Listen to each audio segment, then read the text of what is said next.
नमस्कार, बहुत स्वागत है आपका। सुदर्शन न्यूज देख रहे हैं आप। आपके साथ मैं हूं विकास ब्रजेश सक्सेना। ये बुलेटिन की शुरुआत करेंगे बड़ी खबर आपको बता रहे हैं, जहां कोलकाता रेप मर्डर केस में क्या आज सभी राज खुल सकते हैं। बड़ी खबर यह भी है कि संदीप घोष के पॉलीग्राफ टेस्ट को मंजूरी दी गई है और आज ये पॉलीग्राफ टेस्ट हो सकता है। 4 डॉक्टर्स की भी जांच इस दौरान हो सकती है। आरजीकर अस्पताल में डॉक्टर्स का विरोध प्रदर्शन भी आपको बता दें कि लगातार जारी है। इसी बीच 4 डॉक्टर्स की भी जांच हो सकती है। आरजीकर अस्पताल में डॉक्टर का विरोध प्रदर्शन चल रहा है। तस्वीरें आपको दिखा रहे हैं। कोलकाता रेप मर्डर केस में क्या सारे राज खुल सकते हैं? जो पर्दादारी हो रही थी, क्या वो सारे पर्दे परत दर परत खुलते जा रहे हैं? तो क्या पॉलीग्राफ टेस्ट में कुछ ऐसा निकलकर सामने आएगा जो अभी तक नहीं आया है? कई घंटों की बातचीत के बाद क्या पॉलीग्राफ टेस्ट में जब सीबीआई पूछताछ करेगी तो क्या कुछ तथ्य निकलकर सामने आएंगे, देखना महत्वपूर्ण होगा। 4 डॉक्टर्स की भी इस दौरान जांच होगी। आपको बताएं, कोलकाता डॉक्टर रेप मर्डर मामले में आरजीकर अस्पताल में डॉक्टर्स का विरोध प्रदर्शन जारी है। तो वहीं कोलकाता रेप मर्डर केस में क्या राज अभी तक छुपा हुआ है, इसको लेकर भी आज जांच हो सकती है। आपको बता दें, पॉलीग्राफ टेस्ट आज हो सकता है। पश्चिम बंगाल की राजधानी कोलकाता रेप और मर्डर केस को लेकर सीबीआई सच का पता लगाने में जुटी हुई है। सीबीआई ने आज आरजीकर कॉलेज के पूर्व प्रिंसिपल संदीप घोष को सियालदह कोर्ट में पेश किया था कल, आपको बताएं, जिसके बाद कोर्ट ने संदीप घोष के पॉलीग्राफ टेस्ट को मंजूरी दे दी है। इसके अलावा 4 ट्रेनी डॉक्टर्स का भी पॉलीग्राफ टेस्ट किया जाएगा। हाईकोर्ट से अनुमति मिलने के बाद बीजेपी ने श्याम बाजार मेट्रो स्टेशन पर धरना प्रदर्शन भी किया है और उसका आज तीसरा दिन है। यह बड़ी खबर आपको बता रहे हैं। तो क्या जो परतें खुलना बाकी हैं वो इस पॉलीग्राफ टेस्ट से खुल सकती हैं? क्योंकि एक तरफ लंबी बातचीत, लंबी पूछताछ का सिलसिला जारी है संदीप घोष के साथ, जो पूर्व प्रिंसिपल है, और क्या अब तक लगता है सीबीआई को कि कुछ और ऐसे तथ्य हैं जिनसे पर्दा हटना बाकी है।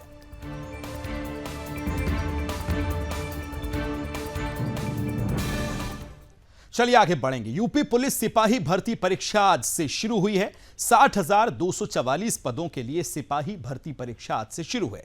सीएम योगी इस भर्ती परीक्षा की मॉनिटरिंग कर रहे हैं। आपको यह भी बताएं कि 2 पालियों में यह परीक्षा संचालित की जा रही है। 2 पालियों में यह परीक्षा होना है, जहां अगर बात की जाए तो 9.50 लाख अभ्यर्थी ऐसे हैं जो परीक्षा देंगे।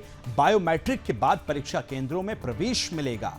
यूपी के 67 जिलों में 1174 केंद्रों पर परीक्षा संचालित कराई जा रही है।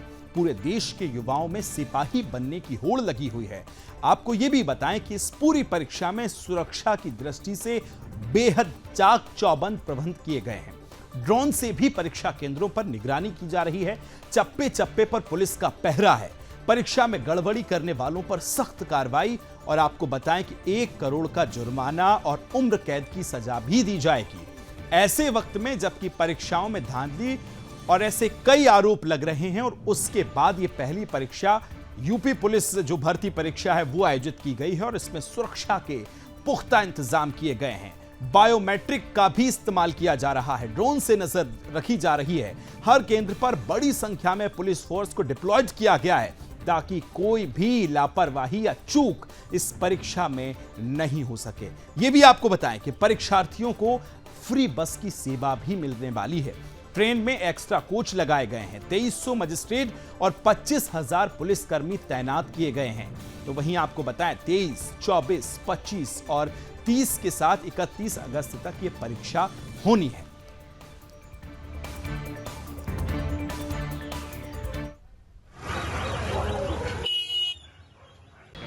यूपी पुलिस का एग्जाम है।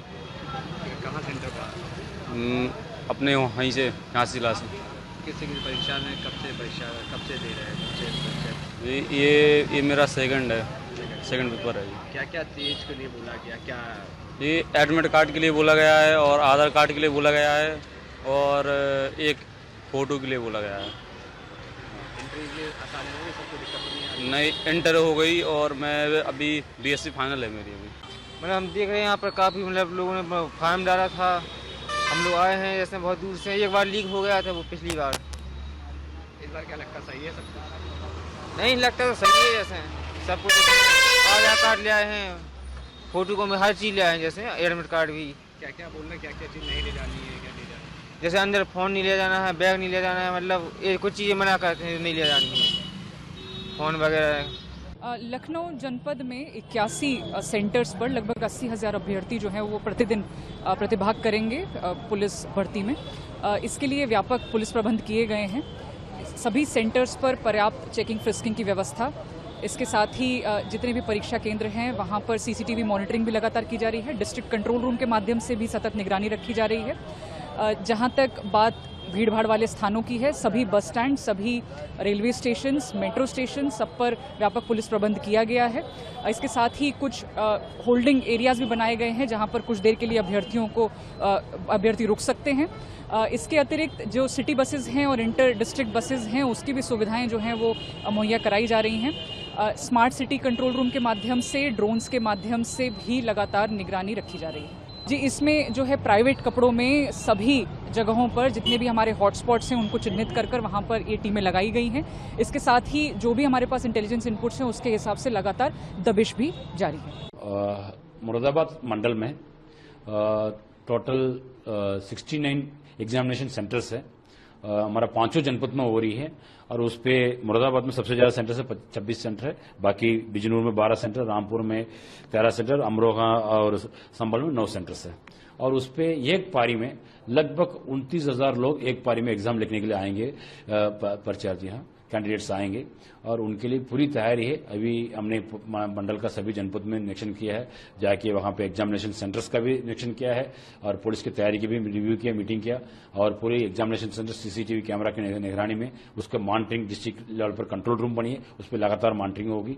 और उसके अलावा और जो स्कूल के सेंटर्स के वहां पे भी हमने इस बार आइडेंटिफाई किया, वो भी सख्ती से हर चीज की वेरीफाई करके कराया। इसलिए इस बार बहुत कम सेंटर्स में एग्जामिनेशन हो रही है, वहां पे भी बहुत अच्छी तरीके से कराया और ड्यूटियां हर जगह लग चुका है। पूरा मंडल में टोटल 11 जोन बनी है और 32 सेक्टर बनी है।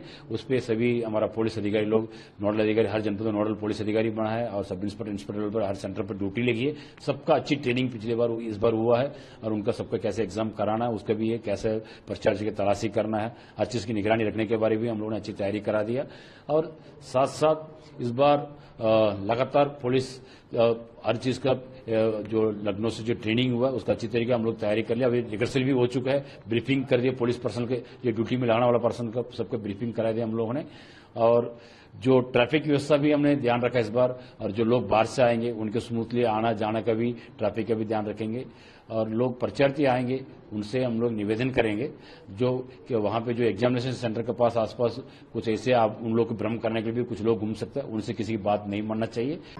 आज उत्तर प्रदेश पुलिस की भर्ती परीक्षा के संदर्भ में 18 सेंटर हमारे यहाँ पे हैं, जिन्हीं सभी सेंटर्स पे जो ऑफिसर्स है वो लगाए गए हैं। हम लोग सुबह से ही भ्रमणशील हैं, 8 बजे से एंट्री है और ये सुनिश्चित किया जा रहा है कि चेकिंग फ्रिस्किंग प्रॉपर हो।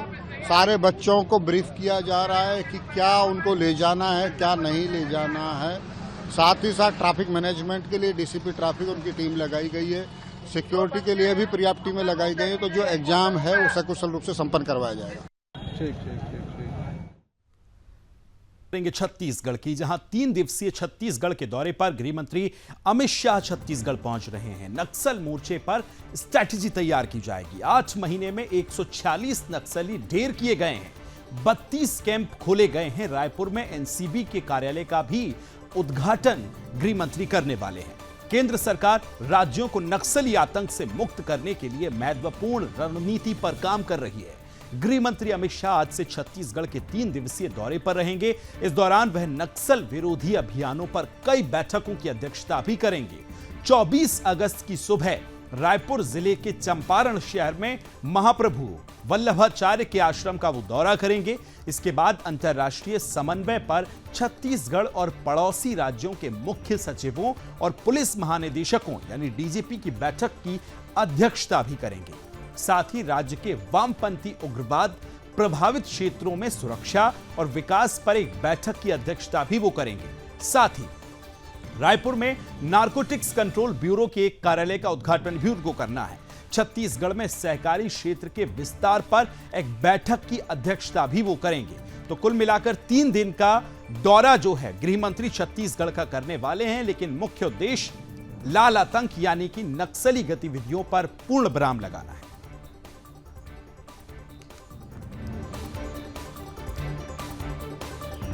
खबर को विस्तार देंगे। ब्यूरो चीफ छत्तीसगढ़ योगेश मिश्रा हमारे साथ जुड़ गए। योगेश, गृह मंत्री का 3 दिवसीय दौरा, सबसे पहली प्राथमिकता होगी जो लाल आतंक के खिलाफ उनका हमेशा से सख्त रुख रहा है।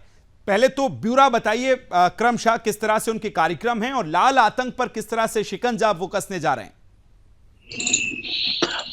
विकास, देखिए मैं आपको बता दूं, जैसा आपने भी उल्लेख किया कि ये महत्वपूर्ण दौरा है। आज तकरीबन रात को 10 बजे गृह मंत्री अमित शाह जो हैं वो रायपुर एयरपोर्ट पहुंचेंगे और उसके बाद कल से ही जो बैठकें हैं उनका दौर शुरू हो जाएगा। कल एक निजी होटल में नया रायपुर में जो 7 पड़ोसी राज्य है उनके पुलिस महानिदेशक और जो सुरक्षा बल के जुड़े हुए अधिकारी हैं, ये सारे अधिकारियों के साथ में अमित शाह 1-to-1 चर्चा करते नजर आएंगे और उसके बाद एक के बाद एक बैठकें लगातार होंगी। अगर परसों की बात करें तो चूंकि जैसा आपने उल्लेख भी किया, एनसीबी की ब्रांच ऑफिस का यहां पर उद्घाटन करेंगे और साथ ही एक निजी होटल में ही सहकारिता को लेकर के किस तरह से आगे प्लानिंग हो रही है सरकार की, इन तमाम विषयों को लेकर के गृह मंत्री और सहकारिता मंत्री अमित शाह सीधे तौर पे 1-to-1 चर्चा करते नजर आएंगे। और आपने देखा होगा कि छत्तीसगढ़ में यदि हम बीते 7-8 महीनों की बात करें तो लगातार यहां पर माओवादियों को जो है घर में घुसकर मारा जा रहा है, लगातार एक्शन प्लान तैयार किया जा रहा है, चाहे वो बस्तर की बात हो, चाहे बस्तर संभाग के समूचे जिलों की बात हो।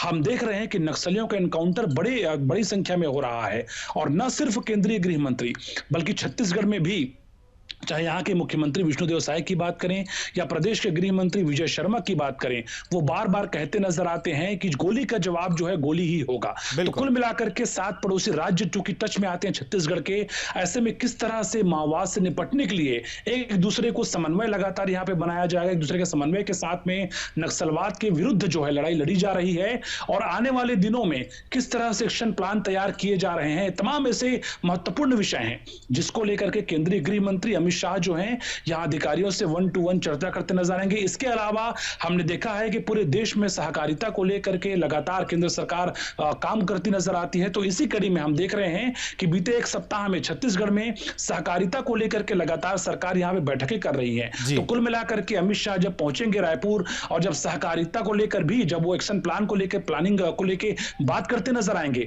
तो किस तरह से यहां पे सरकार काम कर रही है, सहकारिता को लेकर के खासतौर पर किसानों को संबल प्रदान करने के लिए किस तरह से और सेल्फ एम्प्लॉयमेंट जनरेट करने के लिए किस तरह से यहां पे सरकार काम कर रही है, ये तमाम ऐसे विषय हैं जिसको लेकर के जो कद्दावर लोग हैं यहां पे वो अमित शाह से चर्चा करते यहां पे नजर आने वाले हैं। बिल्कुल।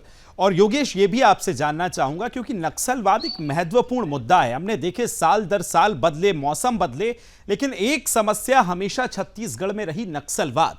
और आज से कुछ महीने पहले की अगर मैं बात करता हूं तो जब अमित शाह वहां रैलियों में जाते थे चुनाव कैंपेनिंग के दौरान तो वो कहते थे कि हमारी सरकार आएगी तो पहली प्राथमिकता हमारी लाल आतंक के खात्मे की होगी।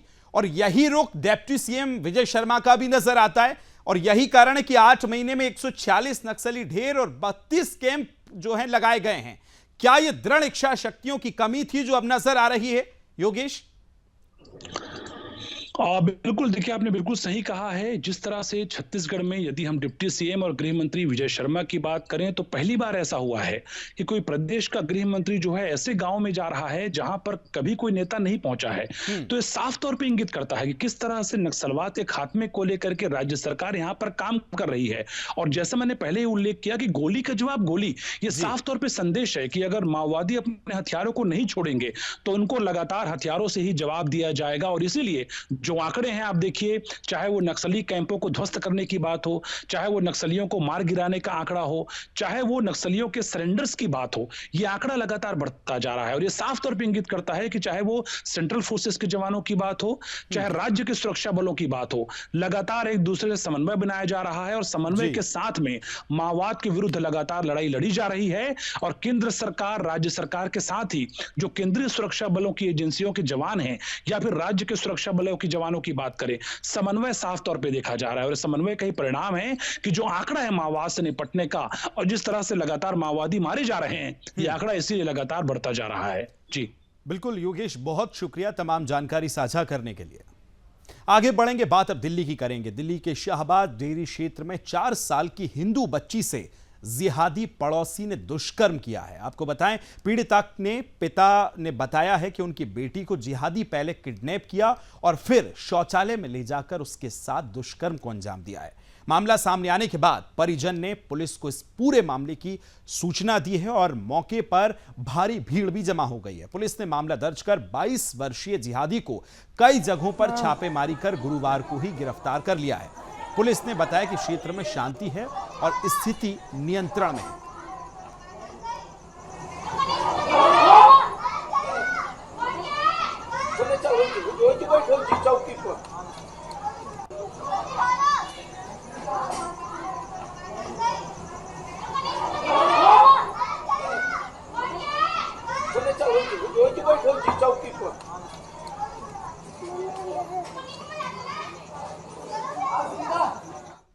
तो आज यूक्रेन के दौरे पर प्रधानमंत्री नरेंद्र मोदी पहुंचे। कीव में राष्ट्रपति जेलेंस्की से भी वो मुलाकात करेंगे। ट्रेन से 10 घंटे का सफर करके वो कीव पहुंचेंगे। आपको बताएं कि 1991 के बाद भारतीय पीएम का यह पहला दौरा होने वाला है। पीएम मोदी आज यूक्रेन की राजधानी कीव में भी पहुंचेंगे और सीधी वहां की जो तस्वीरें हैं, वहां के रिएक्शंस, किस तरह से लोग एक्साइटेड नजर आ रहे हैं, वो भी आपको सुनवाते हैं। वॉर को स्टॉप करवाना है और अगर मेरी चांस अभी मुझे मिला तो मैं इसी टॉपिक पे बात करूंगा, अगर मुझे चांस मिला तो। आपको लगता है कि यूक्रेन को आज़ाद हुए 30 साल से ज़्यादा हो गए, कोई प्रधानमंत्री नहीं आया, एक बहुत बड़ा फैसला है प्रधानमंत्री मोदी का यूक्रेन आना? ये सोचने वाली बात है। इंडिया से पहले दफ़े मेरे होश में आज तक कोई नहीं सुना, मैंने नहीं कभी सुना था, ना कभी मैंने जाना था। आने से पहले किसी को पता भी नहीं था यूक्रेन है, मगर हमारे प्राइम मिनिस्टर नरेंद्र मोदी जी आज यहाँ पर आए हैं और ये स्टेप बहुत बड़ा रहा है। और पूरे वर्ल्ड में रिलेशन तो बहुत अच्छे ही हैं, अब यूक्रेन के साथ भी अच्छे हैं। तो यहाँ पे हमारी जो कम्युनिटी थी, पहले इंडियन कम्युनिटी पे 18,000 कुछ बच्चे थे यहाँ पे। उस टाइम पे इन्होंने वाला मिशन, गंगा मिशन चालू करके उस टाइम से हमारी मदद कर रहे हैं ये हमारी गवर्नमेंट। तो मैं थैंक यू सो मच बोलना चाहता हूँ। Thank you so much. Sir मेरा नाम आशु है और मैं भी जयपुर से आया हुआ हूँ। काफ़ी दूर से हम लोग ट्रेवल करके आए हैं, स्पेशली हमारे प्राइम मिनिस्टर से मिलने के लिए।